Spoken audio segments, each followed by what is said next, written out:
ज़िमनी election पर vote खरीदने से मुताल्लिक इलेक्शन कमीशन को शिकायत फुटेजेस के साथ भेजी हैं। आमिर डोगर पोलिंग कैंप्स में सरकारी लाओ लश्कर के साथ आए जिसका कोई एक्शन नहीं लिया गया। डीपीओ पीटीआई की कठपुतली बने हुए हैं। नून लीगी तर्जुमान नज़मा बुखारी की तनकीद, कहा कि 8 यूसी चेयरमैनों को गिरफ्तार किया गया, दरवाजे तोड़े गए। चीफ इलेक्शन कमिश्नर, ये आपकी नाक के नीचे हो रहा है। अभी मैंने 2 फुटेजेस जो हैं वो शेयर की हैं।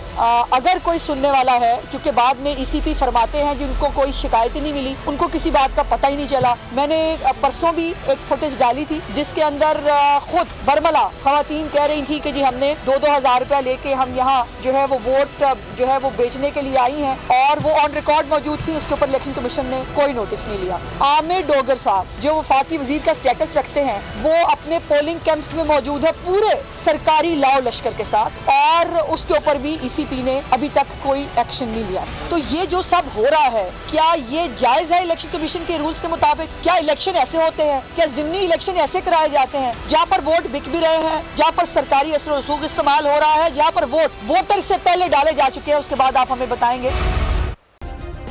सब्सक्राइब करें और बेल दबाएं ताकि कोई खबर रह न जाए।